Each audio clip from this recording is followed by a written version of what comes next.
Wala na sa Malacanang ang dating Presidential Advisor on Creative Communications na si Paul Soriano. Yan ang nabunyag sa budget deliberation ng Office of the President sa Senado.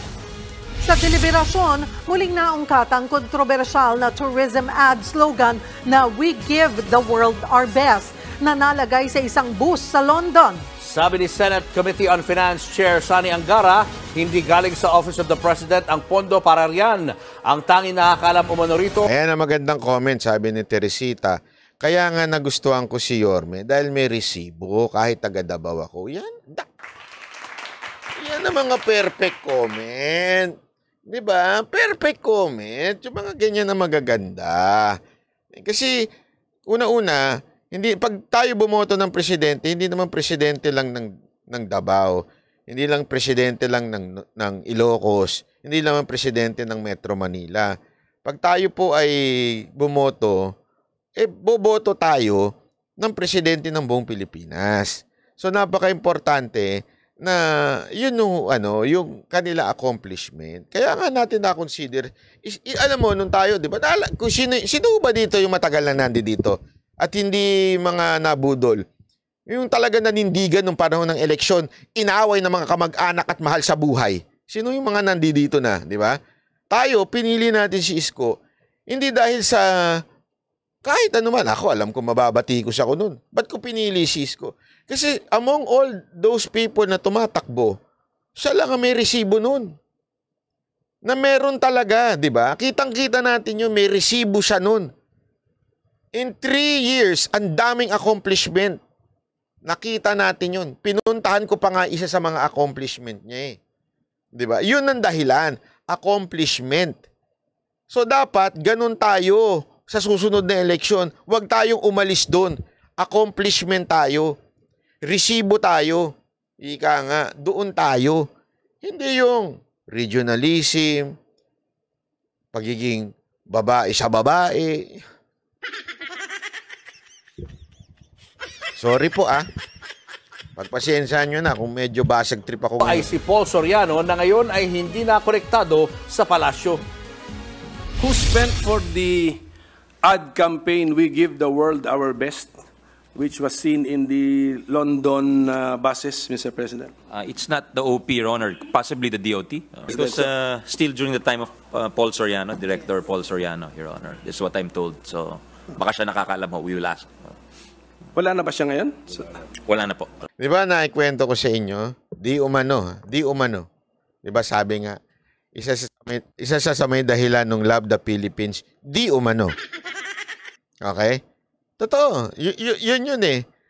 Major bubu daw, di umano. Yun ang kwento nun. Actually, yun ang kinuwento rin sa akin ng Tagaloob eh. Sabi, actually, bago pa aprubahan nung malaking kumpanya yan, ayos na yung advertisement. Ibig sabihin, parang in-stamp na lang nung malaking advertisement yung gawa ni Paul Soriano. Di umano. Di ba? Di umano natin yun eh. Tapos, after that, nagpunta na ng ibang bansa, nawala na siya. Si Kuya nawala na.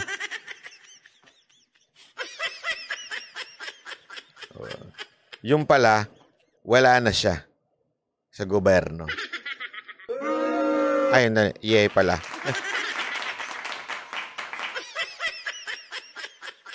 Di ba? At least, front lang yung media sa... Oo nga eh. Hindi, alam mo, yan ang mahirap talaga eh. Wala namang problema, di ba? Nung tayo nakakita tayo ng, si Secretary ng DA, mukhang maganda yung kanyang positioning, di ba? Mukhang meron talagang, totoo naman, kilala yung mama na yun, yung sa Secretary ng DA. Tapos, dahil sa bayad utang. Walang problema yun. Bayad utang. Talaga, kailangan bayaran ng utang. Iba dyan, nagbabayad. Pero ito si Paul Soriano, parang bayad utang din daw dahil sa tumulong during the campaign.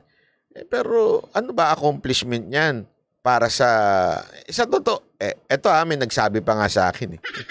Ewan ko kung totoo to kasi di ko na pinapanood mga pelikula niyan. Ang pangit daw ng pelikula niyan eh. Kaya nga, nung may sabi sa akin, bay, panoorin mo yung pelikula niya. Ang pangit ng pelikula, hindi ko alam bakit in-appoint yan. Walang accomplishment na maganda yan. Sabi ko, ganun ba? Hindi ako sure. Hindi ko kasi alam kung may magandang nagawang pelikula yun eh. Kaya nga, yung bulilyaso sa DOT, yung I Love the Philippines na video na di umano sa kanya daw. At kaya daw, after nung abirya na yon, yung iskandalo na yon, naalis siya. Daw, di umano ha? Di umano. Yun yung balita sa atin nun. Okay, ngayon, nung nakita kong wala na siya sa gobyerno, nakita ko lang. Alam niyo na konklusyon.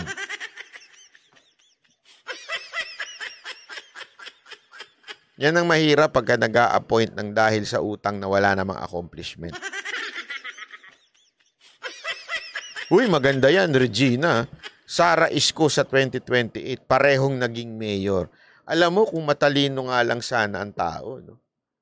Kung ang mga Pilipino matalino lang sana, okay sana eh. Hindi, totoo walang biro. Kung matalino lang ang sana, kung ang mga Pilipino boboto lang out of accomplishment, that would be perfect. Diba? Bakit? Talaga may accomplishment.